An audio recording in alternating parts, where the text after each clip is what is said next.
Starter Marriage, a show where we examine modern marriage from every angle, including our own relationship.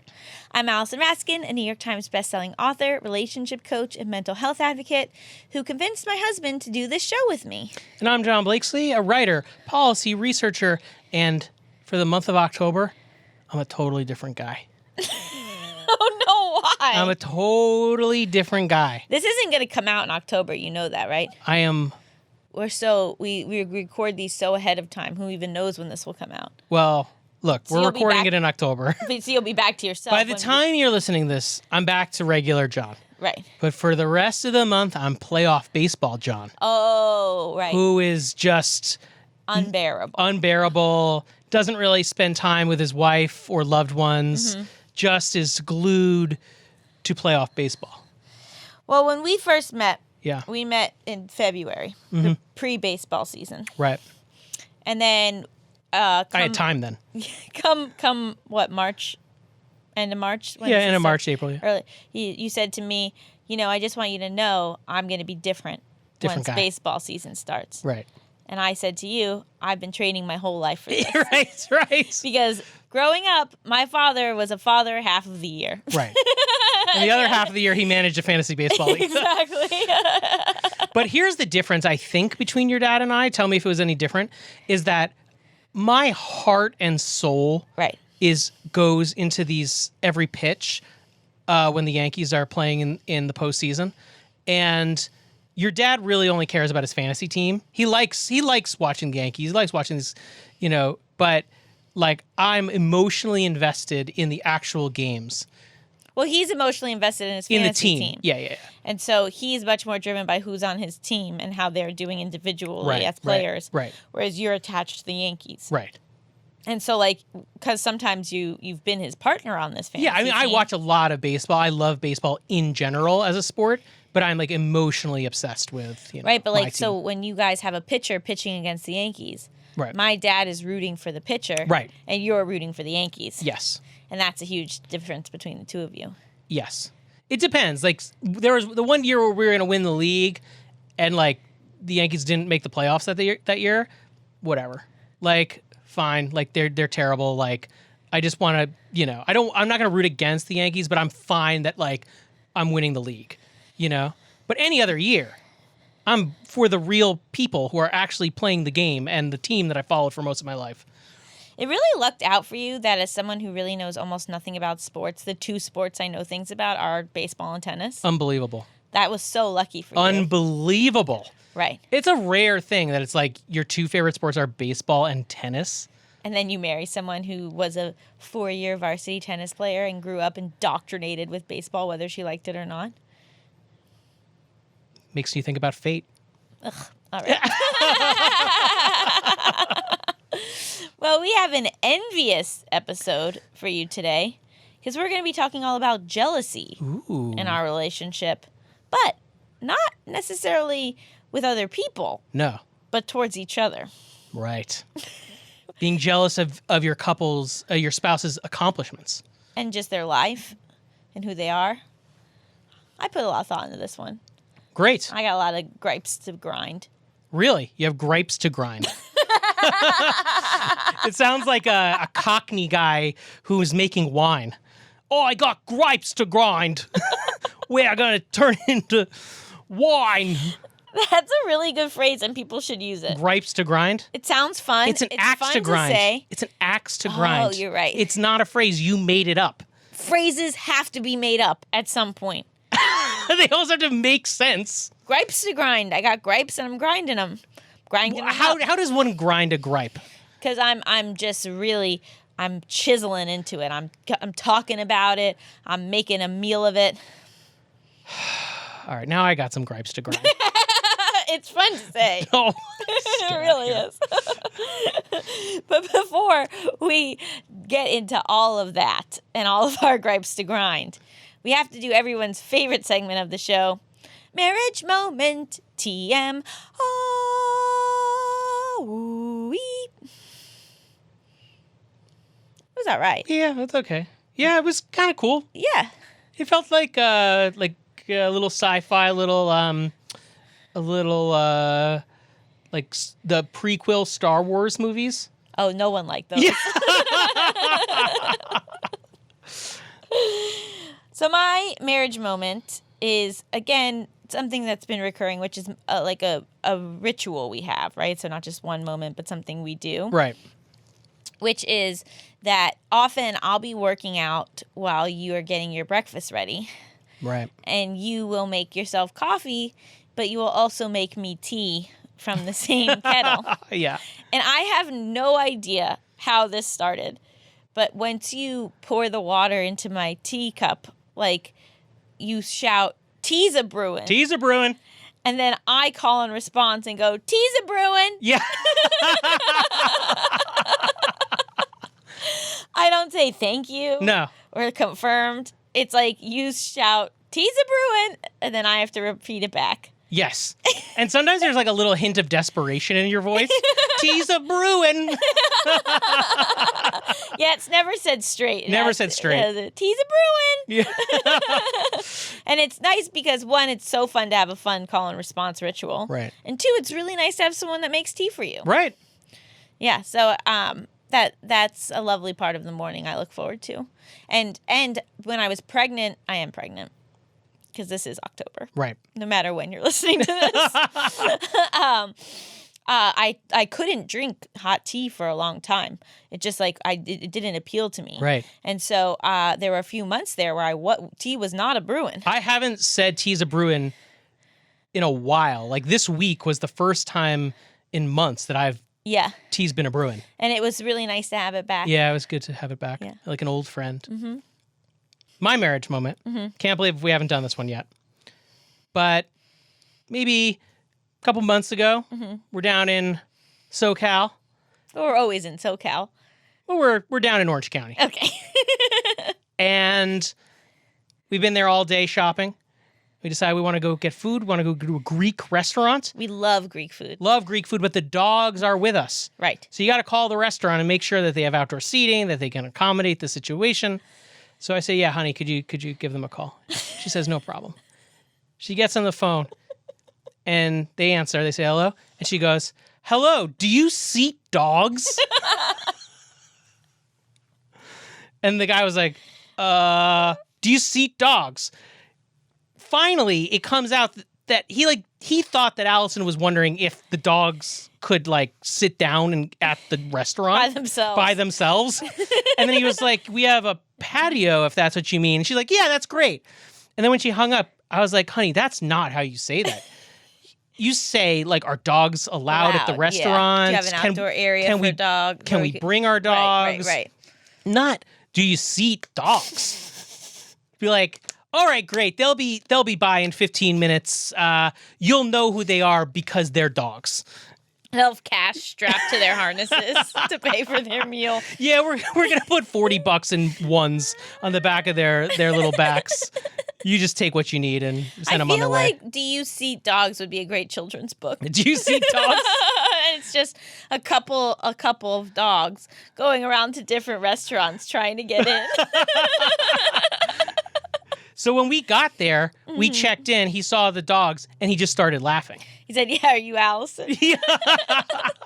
Yeah, that was very embarrassing for me. I think it would have been really funny if we had, when they sat us down to the table, be like, "No, it's a table for 4. We asked specifically if you seat dogs, so now you have to seat the dogs." Oh, wow. It was a bad restaurant. It sucked. It was so bad. I wish I could, well, no, I'm not gonna badmouth some random Greek restaurant in Orange County, but they were terrible. It was awful. And it was one of those things where they were like, we ordered baba ganoush, and then it was one of the most disgusting things I've ever eaten. Yeah. And they're like, "Oh, yeah, you don't know." Baba ganoush is an acquired taste. And I'm like, I know what baba ganoush tastes like. Do not insult me. Your baba ganoush is trash. You think we haven't been around eating baba ganoush left and right? And then we said, even our dogs won't eat this baba ganoush. So I guess that's a marriage moment because it was funny and because being around you often have these little malaprops and weird little ways of saying things that crack me up. And it's delightful. I say things wrong a lot. Oh, yeah. Just earlier in this episode. Oh, yeah. Although now I'm starting something. gripes You're just to playing it grind. off that you're starting something. You don't Gripes think- to grind. You don't think that most things were a mistake to begin with? No. Penicillin? What? Penicillin was a mistake. Really? I think it was it grew on moldy bread in the scientist's lab. Oh, and then he saw that and Something had like a that. thought or Yeah. something. Someone fact check us on that. But. Okay. All right, so our listener submitted marriage moment this week goes, I wanted to share with both of you one of my favorite memories from my marriage, which happened a few years ago during the holiday season. I was driving when suddenly I realized I hadn't heard the hit Christmas song, Meli Kilikamaka. Have you ever heard of this? The Hawaiian one, right? I don't know. Meli Kalik. Meli Kamalamaku is the way. How do you It's say Mele it? Kalikimaka. Meli Kalikimaka. Meli Kalikimaka. Thank you, Travis, on the radio that year. Naturally, I felt the need to call my husband and share this revelation. The conversation went something like this. Hi, honey. Have you noticed they haven't played Meli Kalikimakima? No. No, what is it? Meli Kalikimaka. Have you noticed they haven't played Meli Kalikimaka much this year? I don't think I've heard it even once. It's one of my favorites. Do you think it might be considered cultural appropriation now? That would kind of make sense. I went on like that for a while until I finally paused and my husband kindly said, okay, honey, I'm actually in a meeting right now. So I should probably let you go. I was mortified that I had rambled on about a Christmas song while he was in the middle of work. Fast forward a few hours as I was coming home to our apartment. At the time, I was very pregnant and suffering from a severe vomiting disorder that had me throwing up constantly. Unfortunately, I had an episode in the elevator on the way up to our apartment. I burst through the door yelling, "You have to come help me. I threw up everywhere." Only to find my husband waiting for me with Meli Kalikima blasting at full volume. We then rushed to clean the elevator together with Bing Crosby crooning in the background. It remains one of my favorite memories from my pregnancy and from our marriage. Wow. Wow. That's a really great husband because not only is he letting you ramble about that, and then not only is he playing you the song you haven't heard enough, he's also cleaning up your vomit. So many of our marriage moments involve cleaning up vomits or Poops. pee or poo. Yeah. Yeah. But I love the phone call. Amazing. Also very something we would do, yeah. I would. Yeah, I mean, I like to tell you all sorts of stuff, but a lot of times you don't even reply at all. Well, you text me. Yeah. No, even if I say something to you in the house, you sometimes don't reply. Really? Yeah, a lot of times. And then one thing that I do now is if I say something I'm in a lot of pain, sometimes I'll say that and you won't reply. And then I can say, I think, well, I can either get mad at him that I didn't reply or I could give him another chance. And so then I go, I said I'm in a lot of pain. And then you'll go, oh, no, I'm sorry. Do I have headphones on? No. Oh. No. I'm just a bad guy. No, I'm just saying that's my new method is I just repeat myself until I get a response from you rather than being ugh. It's Right. no, I want acknowledgement Right. in the moment. All right.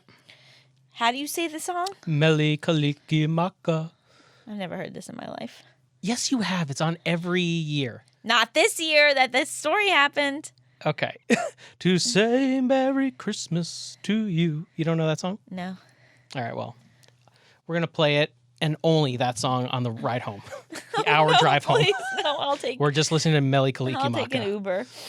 I grew up with my mother hating Christmas music. And so I feel like I have to carry on that hatred. It's odd. I feel like Christmas music you would kind of like. I like pop Kind of Christmas kitschy music. stuff. You like that stuff. I like Mariah Carey Christmas music, but I don't like old school Christmas music. That's slow and sad and weird. Right. Well, if you want to submit your marriage moment for us to read on air, you can send it to startermarriagepodcast@gmail.com. That's startermarriagepodcast@gmail.com. Welcome back to Starter Marriage. It is time to pop the question. This is the part of the show where we dive deep into the episode's main topic. And this week, jealousy. You suggested this, honey, so take it away. Well, no, I think you should take it away because you wrote a piece for your Substack about it. I'm just doing all the heavy lifting over here. Okay, I can start. No. Well, I'll explain what's been going on. So what's been going on is that John's a phenomenon. No. Yes.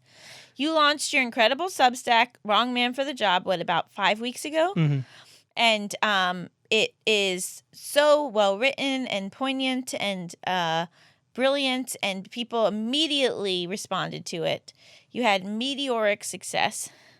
And you're already at almost like 4,000 subscribers, hundreds of paid subscribers, just like incredible. And I will say it was my idea. It was completely your idea. I like yelled at you sometimes, like not yelled, but of like, stop it, stop suggesting this. I'm not going to do it. No one would be interested in me doing this. Right. Like I had to wage a campaign. Right. And I didn't give up. You didn't give up. This is my new thing. I just keep saying the thing over and over and over again. Yeah. Yeah. And I mean, I think I knew it would do well, but like it's done incredibly. And as someone who's had a Substack for years, I launched mine in 2022. Does that seem right? Yeah, I think I like launched it right around my knee surgery. I have been like working hard at this thing for like years and years and years. And like, you know, it took me longer than you to get to like way longer than you to get to that. And like, also I just like your writing style, I find to be so exceptional. And it's really made me question my own writing style and my own abilities as a writer. Whereas like, I've always thought in a lot of ways you were a better writer than me, but it was like, well, no one knows. Or like people don't, you know, there's not like that direct comparison. So it wasn't something that like I had to confront all of the time. And now that I'm like, you know, like a lot of like my comments on my Substack are like, this really made me think about this, or this was my experience. And yours just like, holy shit, the writing on this is just unbelievable, you know? Yeah. And I've had some insecurities about my writing for the last few years, especially because one of my books, I think, speaking of, the book that launched this whole show was canceled by its original publisher. Right. In one of the nastiest ways a book could be canceled. Yes. And then I had to rewrite it, and I resold it, and I think it came out a lot better, and I'm so happy with the end result. Please purchase it. But like that really caused me to have just like such a crisis of confidence. Yeah. And so for the last couple of years, I've been trying to get better at writing. And my background is in screenwriting. I have a BFA in screenwriting, and I feel much more comfortable in that format. But for the last few years, I've been primarily writing books in my Substack, which is prose, which is a format I feel much less confident in. And I've been like trying to get better at it. And I think I've gotten somewhat better at it. But then, you know, to have to like just like to have such a direct comparison to like the mastery that is your writing, and then trying to figure out like, what do I do with that? Right? Like, what do I do with like the jealousy towards your skill? And I think that like ultimately I've decided to like make it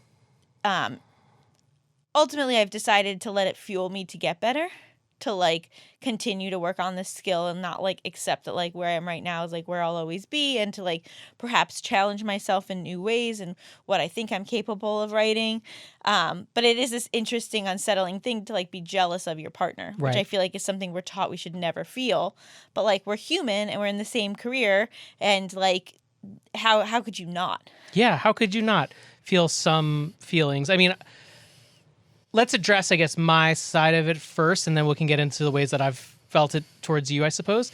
But can I first share the text message exchange that we recently received? Okay, yeah, sure. So this is not just me like blowing smoke up John's butt. This is like the level of reaction to his writing. He my sister has like 3 best friends, and they're on a group chat, and they like read John's Substack about my mom that he published on the like 1-year anniversary of her passing, and they were like talking about how amazing it was and how they loved it, and my sister was like, yeah, he's just so smart, and then one of her friends said, no, a lot of people are smart. It's like John is a historical figure. I don't know what that means. That your writing is so exceptional that you're making a mark on history. So silly. In the way that the greatest minds have. Meanwhile, these people they've known me for, I don't know, 10 plus years, never mentioned my writing in any way.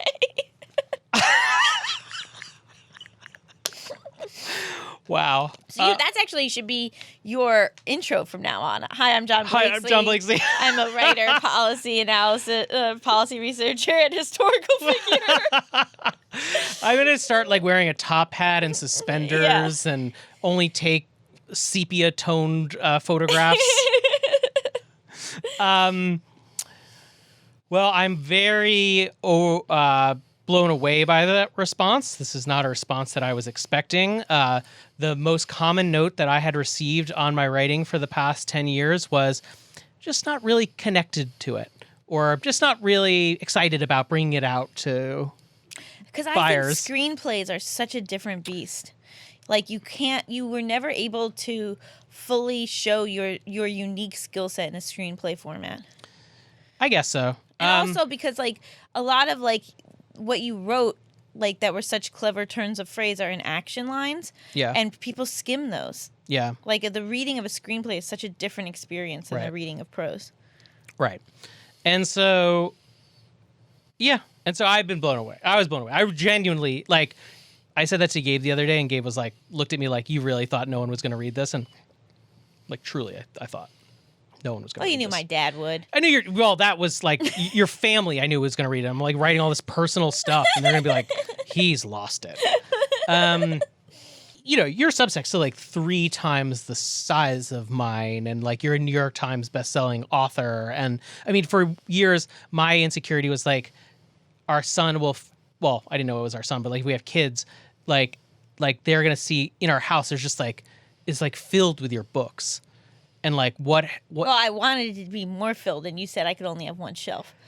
You have a lot of books, and I'm saying there are multiple copies of your multiple books on the shelf. But when I lived alone, I had like only Allison's I only books. had my own. She had a whole bookshelf filled with only copies of her books. And I just thought that maybe we could put, like, I don't know, some of the books we've read that aren't authored by Allison. Right, but it was funny. I got one. I got a designated shelf. Designated Allison shelf. Yeah. Look, if you really, if you keep selling more and more books, it can grow. But, just like a lot of the same copies of the same 3 books. And at that point, I'd only had 2 books yeah. come out. So it was just like 4 shelves of just the same 2 books over and over. Just Allison Raskin. It was like, okay. But so, I always thought like, what is he going to read of mine? It's going to be like, oh, looks like Dad wrote episode 108 of this TV show that never got made. Mm-hmm. Like, it's like a different thing to engage with. And so I still very much feel like it could all end, or, it'll just never amount to anything more than that, which is okay. If it just stays where it is, I can, it's just been such a wonderful experience writing and having people consume my writing. I mean, I hope it grows. I hope maybe at some point this affords me the opportunity to write a book. But we'll see. My book agent follows your Substack and has said beautiful things about it. Yeah, so. yeah. I would love that opportunity. So we'll see. For the past couple of years, it's been a situation where like we'll get like introduced. We were introduced the other night, and it was like the vibe of the introduction was Allison and this other girl are writers, and me and the 2 men let the writers talk, and it was like I didn't want. It's always awkward to be like, "Oh, John, you're a writer too," and then you have to like explain this whole story and like, but why I'm like, pursuing a PhD and like, doing this other stuff, but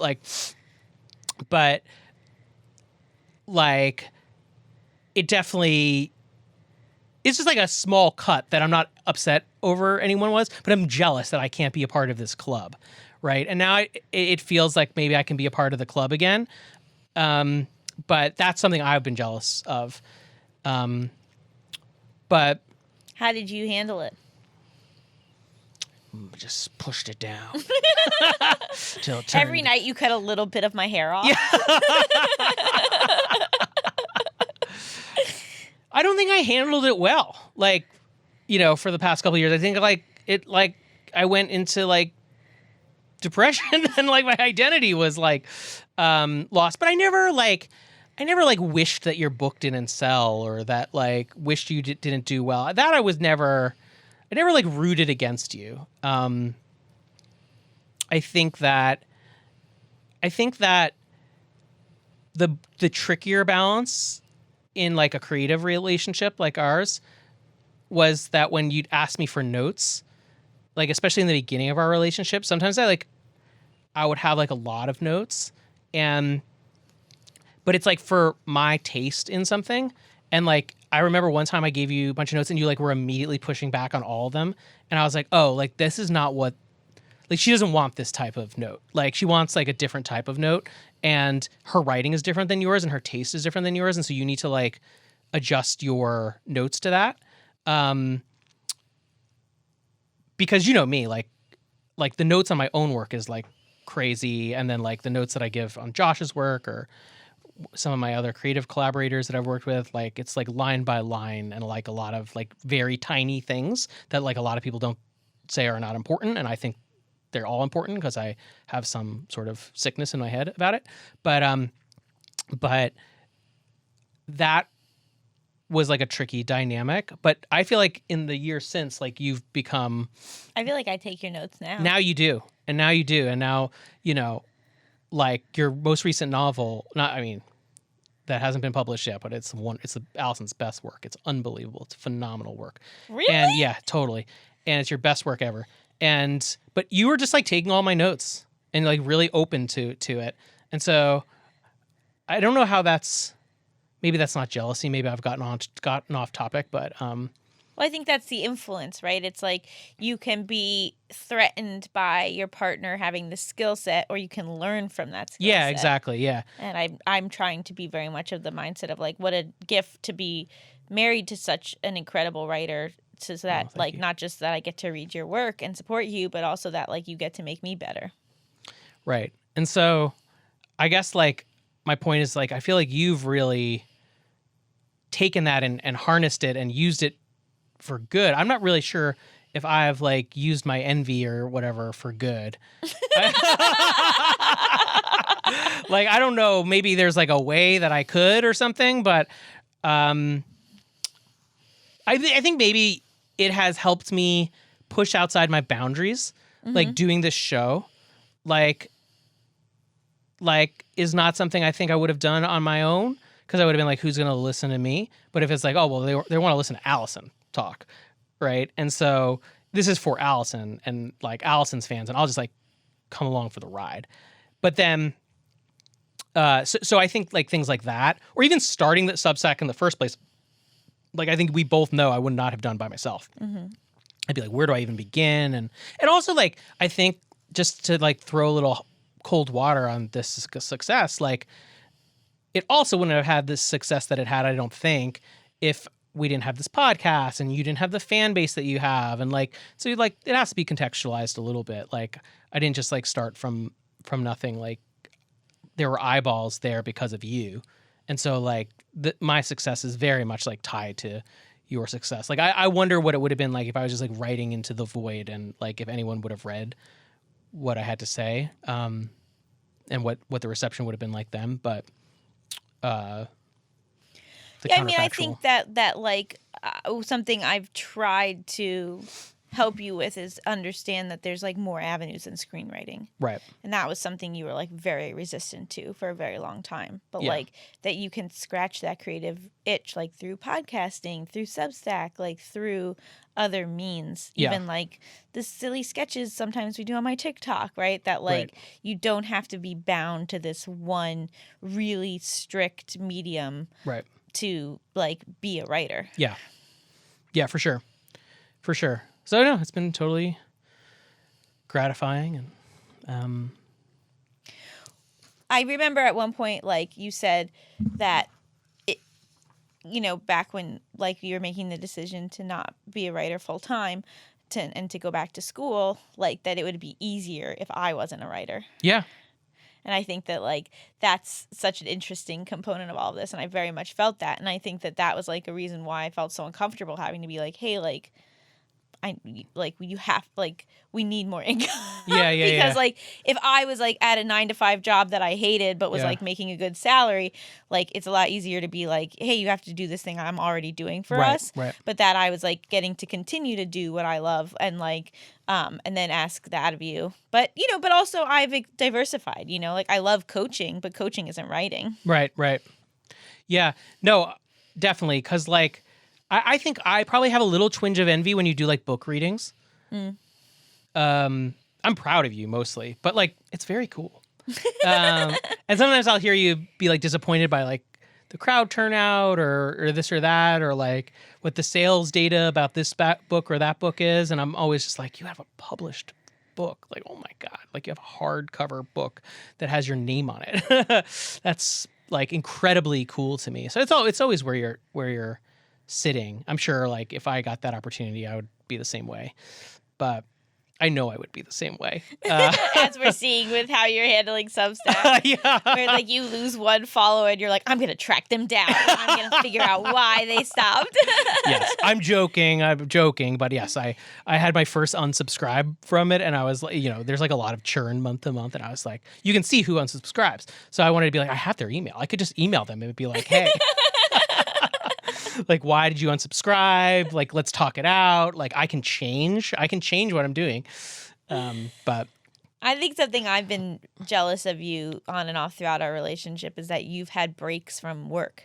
yeah, Like that you've had times where like you just don't have that much to do because either like you were waiting on notes or you were unemployed or you were on summer break, and like I just have had to like be working nonstop. yeah, And like for years it was also I was like in school as well, and then like on deadlines and like I had to like I could never have a break because like we needed the income.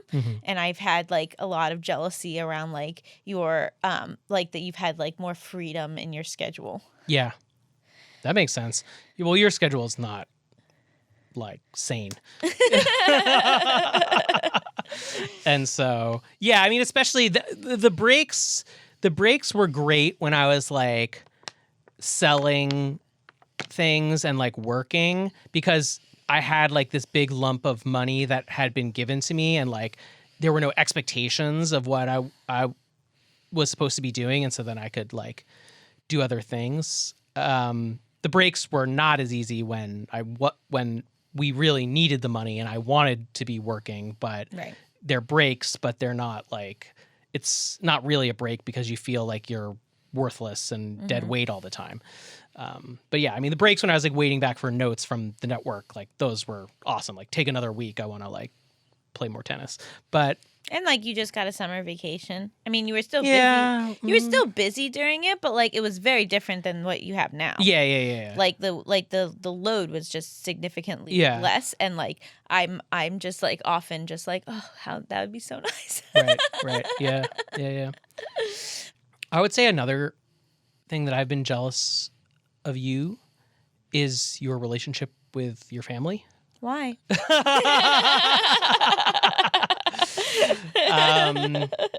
Yeah, just like that you like are so close with your parents, and then even like you always talk about how like different you and Jocelyn are, but then like your guys are like on the phone like every day, every other day, like texting each other, like calling each other, and so like you're just so close with them. And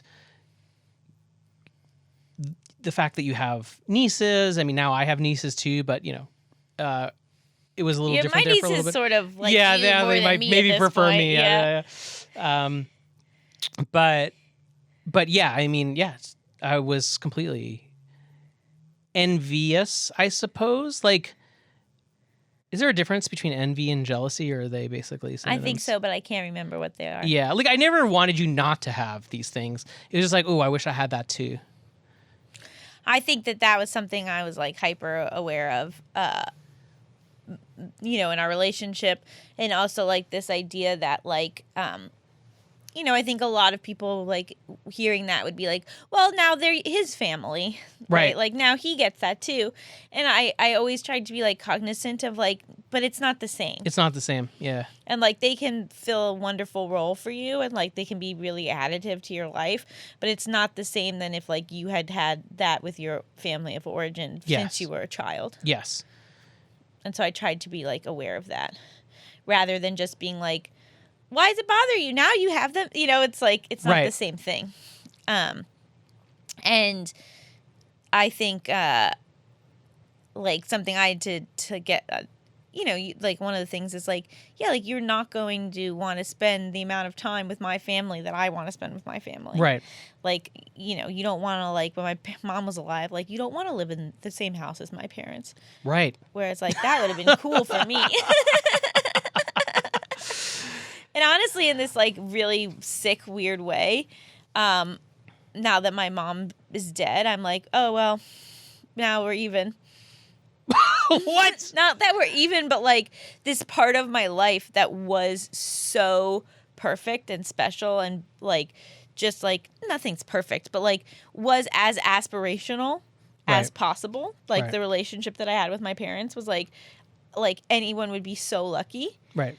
Now it's like, well, didn't last. Like I didn't, like I had this like, it's almost like this thing that like I held so dear and that I knew I was so lucky to have. It's like gone. Yeah. And it almost puts us like on little more of an even playing field. Right. Where like now I've experienced this type of like grief and loss that you've been carrying your whole life. Yeah. Although you have actually witnessed one of your parents die, which I have not done yet. I wonder what that'll be like. But it's not fun. Yeah, but mine's going to be so complicated and weird, know. And so who knows if we'll be talking. You will be in the room. Yeah, exactly. And so I don't really know what that'll be like. Yeah. But we'll see. I'm very jealous that you don't have contamination OCD. Yeah. That, like, you can just move through the world without these thoughts consuming you, and that, like, you can just, like, enter a space and not be, like, so worried about what you're touching. Right. Like, that seems like a way better way to live. It's much better. It's a much better way to live. Yeah. That makes sense. This is the extent that it's a mental illness, is I'll go, wow, I wish I didn't have contamination OCD, and then I'll go, yeah, but then you'd be so disgusting. Like, there's, like, a part that's like, well, thank God that you have it, though, or else you'd be living in filth.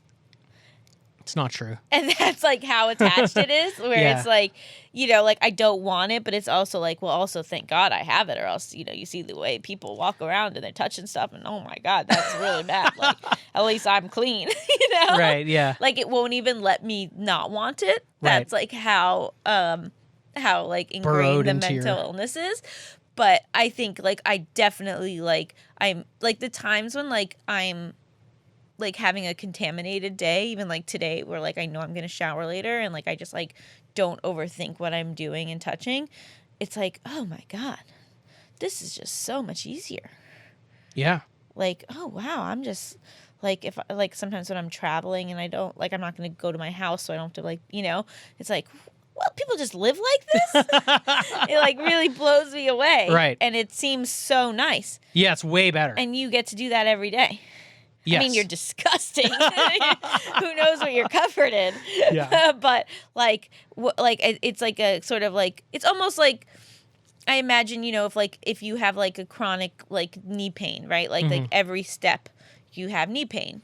And so, like, that's your reality. That's what you live with. Yeah. But then you see someone... like, but then you're in a body with someone who doesn't have that. And you realize, like, oh, wow, that's like, you realize, like, how much it is, like, taking control of your life. Yeah. And so when you see that, though, you're still, like, you revert back to, I'm going to but thank God I'm not disgusting. But you get a glimpse of what life could potentially be like, one day, but you'd have to go through so much discomfort, I suppose. Right. Yeah. And so it's the discomfort and the right. It's not accessible for me. Yeah. Like to move through the world the way you do would cause me extreme discomfort. Right. Like I don't get to like just like jump over that part. Right. And so like that's, where it's like where's the willingness to tolerate that? How much do I want to deal, that kind of thing. Yeah. Yeah. But I'm very jealous of that. And that like you don't worry the way that I worry about things. Yeah. I could see that.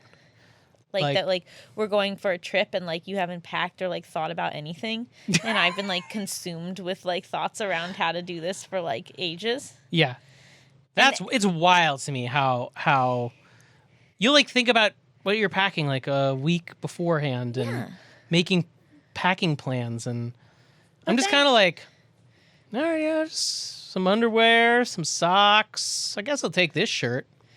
But then like you're fine, and that's annoying. Well, isn't that evidence to you that you don't have to plan to that level? Yeah, but sometimes, like, weren't we going to go somewhere and you, like, hadn't dry cleaned your suit? Yes. And that was, like, a huge issue. A wedding. And you, like, had to, like, rush dry clean it. Yes. Well, that was bad on me. But it did work out for me. But but, like, there are things where, like, you not worrying have backfired. Yeah, but what has been the consequence? Like, the consequence of that was I had to rush a dry cleaning and pay a little extra to get my suit dry cleaned because I had thought I had dry cleaned it and I didn't.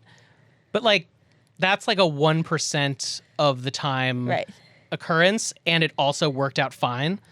And most of the time, it just works out fine and is totally normal. And yeah, that's what I'm jealous of. I'm jealous of that you don't worry and then things are fine. Yeah.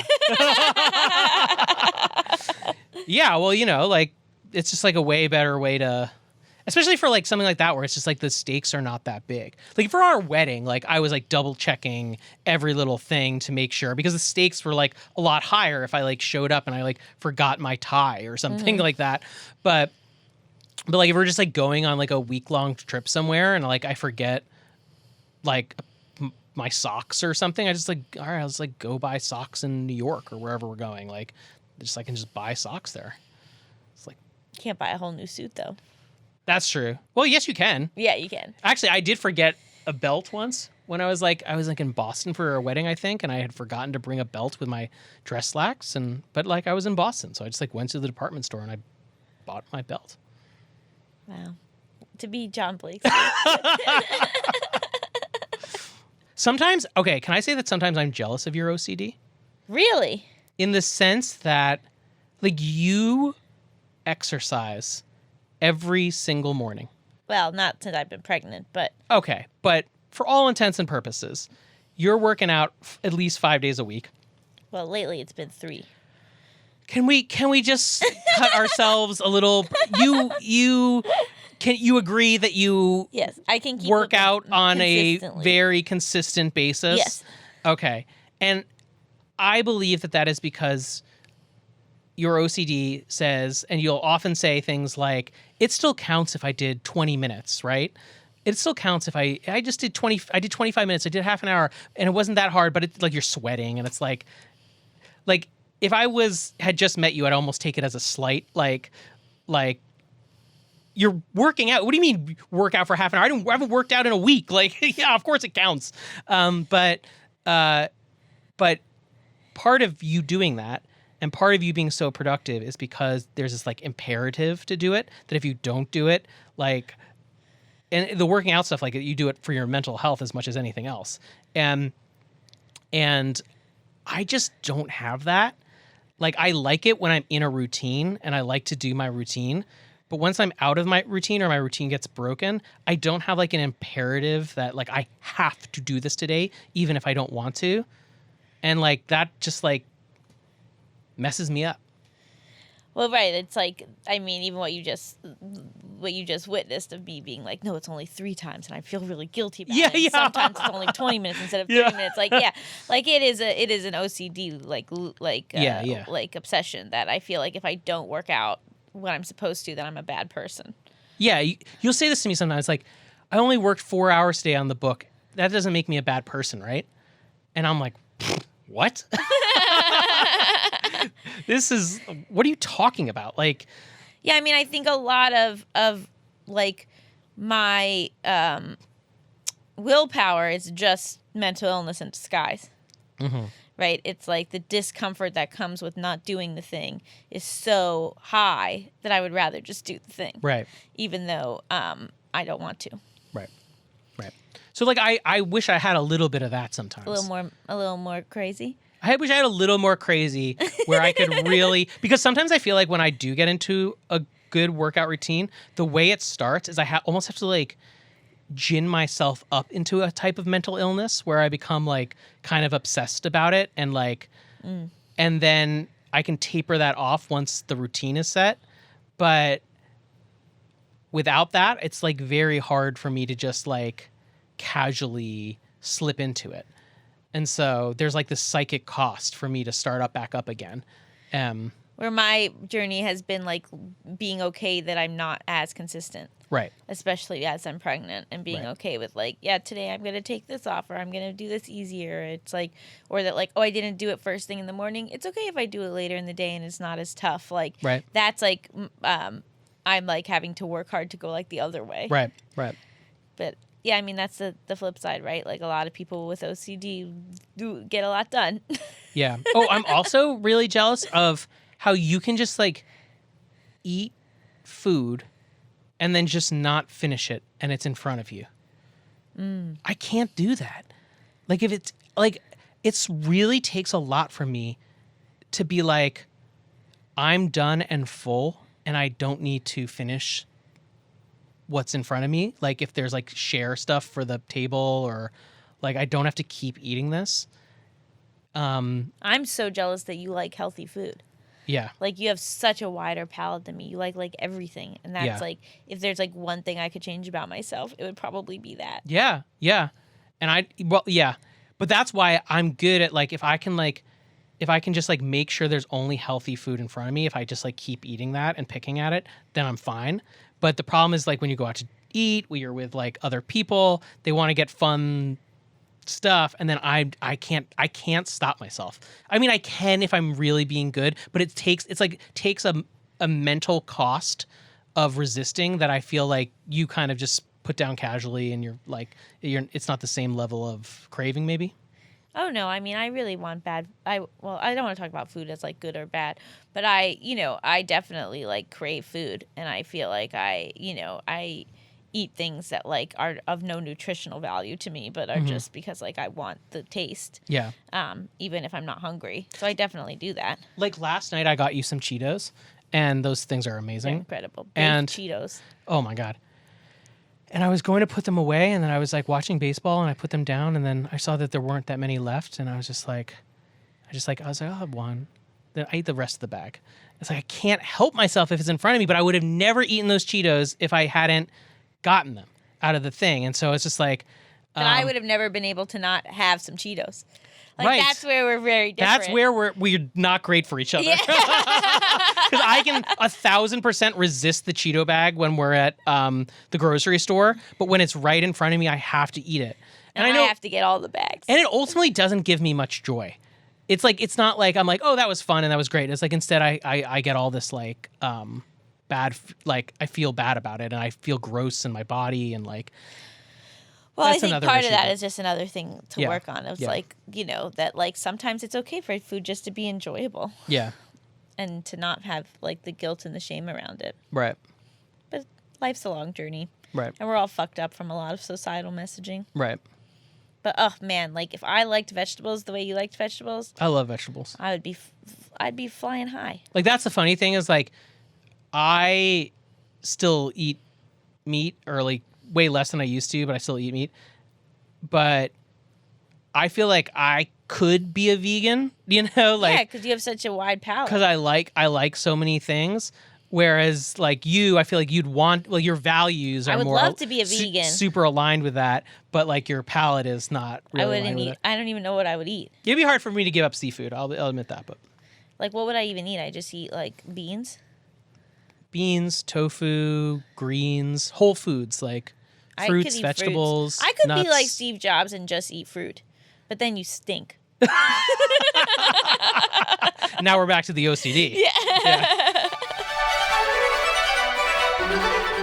Okay, it's time for our final segment of the show, Stay or Leave.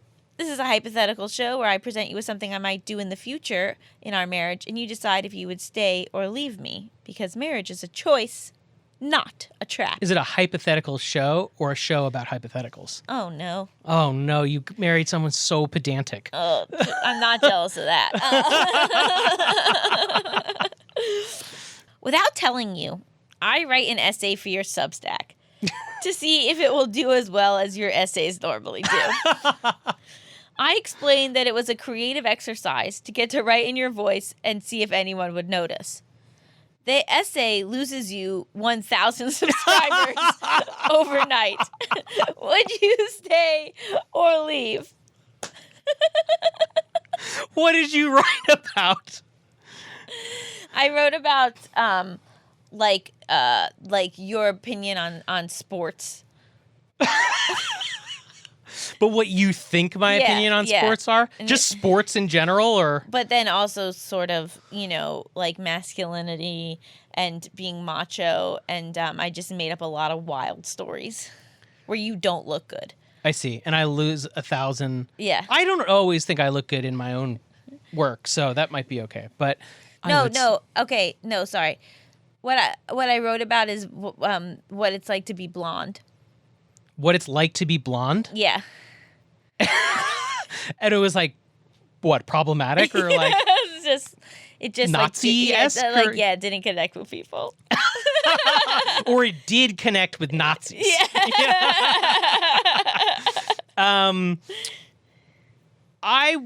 Okay. I introduced this Nazi element now, but I think I would stay as it was originally conceived, this idea. Maybe I could lure these people back. It's just 1,000 subscribers. I don't think that my marriage hinges on 1,000 or 2,000 or even 3,000. But four. Four, maybe. I think the issue would be more that I did this behind your back and that I'm pretending to be you. Yeah, well, it'd be something we'd have to work through and talk about, and it would be interesting for you to try to write something in my voice. I wonder, like, what are the tics that you view as my voice? We should do that where we each write an essay in each other's voice. That would be and fun. And then read it on the show. Yeah, read it on the show, or even we could do a swap on Substack, like a link to. Well, actually, that probably people would just roll their eyes. Confused, yeah, be like, these people are. But we should try that for ourselves. But you're way more important to me than I thought I wasn't ever gonna write publicly anything again, and I was ready to be in the long haul. So with you, so I don't know, a couple. Again, it's so interesting to me that you're focusing on the losing the 1,000 of subscribers and not the betrayal of assuming your identity. Well, that's the consequence of it. Like, I don't know. If you were like, I wrote this essay in your voice I guess you published it in my name. It's weird, but it's not like you published a book in the world under the pseudonym John Blakesley. Right. And like, but I logged into your Substack behind your back. I on your computer. I uploaded it. Yeah, it's definitely not good behavior.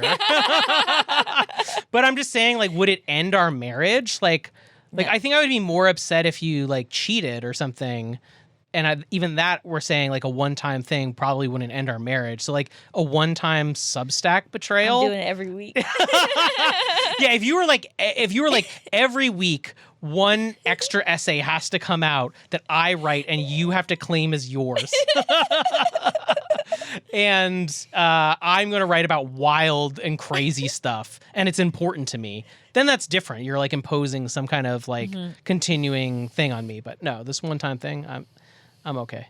All right, great. Good to know. Everyone, keep your eye out for Wrong Man for the Job. The problematic essays. Yeah, the worst essay. If you ever read an essay and think that wasn't very good, just assume I wrote it. No.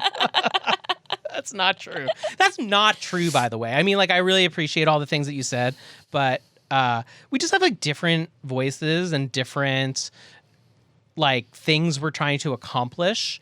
and like you had a very set thing to accomplish in your writing, and I was just like, I'm gonna write like something weird and wacky style that I just think I find personally interesting, and since I think no one else is going to read this, who cares? And then it turned out that like people really liked that stuff. I shouldn't be so. It's not that crazy, but it's just like vignettes from my life that try to make an argument or tell a story about my life through the vignettes, as opposed to directly talking. And in that sense, I actually think it's like very influenced by my background as a screenwriter, like writing scenes to tell a story instead of But I just like had a freedom in the beginning that you never really had. Yeah, but I also like I struggle in my fiction writing, I think, to write the way that I like to read. Yeah. Like I don't quite feel. I mean, I'm glad you like this next book, and please get it when it's available. But like like there's a version of a novel that I haven't yet been able to do. Yeah. But we'll see. Maybe one day. I don't even know if I'm capable of writing a novel, to be frankly. But. You give yourself a decade. Yeah, that's the thing. I'm jealous of how quick you can write. Yeah. I write way slower. Way slower. I mean, my Substacks take basically most of my day. They take like 2 full days. Yeah. Mine take like 3 hours. So when people are like, oh, it's so beautiful, thank you. Like, I do put a ton of care into that. I write like probably double or triple the amount of the words that you wind up reading. Right. And then I whittle it down to the essence of every single thing, and so that every sentence feels like it packs the punch of 3 or something. That's my hope, And so, but it's also like the time that we spend on it too. But see, I don't think that that's necessarily true. I don't think that like if I spent 2 days writing one essay, that at least the style in which my essays are, that it would be that different. Yeah. I think I would have to like do a complete departure from the type of writing that I currently do. I see. And that's, something that's like kind of interesting to me. But, who knows? And also so much of my stuff is like fear driven, right? Like that I'll never get to write another book, and feeling like I won't ever get to grow as a writer in that way. But like, I just don't know. You never know. I thought I was done for good. Mm-hmm. Well, thank you so much for listening to this envious episode. Ooh. Envious and jealous episode. Would let us know the difference of Starter Marriage. You can watch the full video version on youtube.com/justbetweenus. Yeah, let us know in the comments how you've maybe been envious of your partner. Yes. And write in. You can write in how you've been envious of your partner, and you can also write in your own marriage moment to startermarriagepodcast@gmail.com. That's startermarriagepodcast@gmail.com. And we've been talking a ton about our Substack today, so why don't you read Allison's amazing Substack, Emotional Support Lady, and you read my Substack, Wrong Man for the Job, and you can decide who you're more envious of, or who should be envious of. Yeah, right. Like, leave a comment. This is better than John's. Yeah. This is better than Allison's. A couple people did do that on your. Really pit us against each other. I was like, okay, I don't know if that's necessary. One person was like, actually, yours is much better. I was like, okay. No one said that. Someone said that, or something. I probably have my brain interpreted Right. it. You could also pit us against each other in the rating and review. Yeah, that's a good idea. Who do you like better as a co-host? Who do you think's better on the show? Yes, that's important. Yeah. Please leave that review and rate it 5 stars. And as we say in our home, good night to me, the Alibaba. Good night to you, the Alibaba. Are you jealous? I'm jealous that I'm not the Alibaba. You're the Alibaba. I want to be the Alibaba sometimes. Sorry.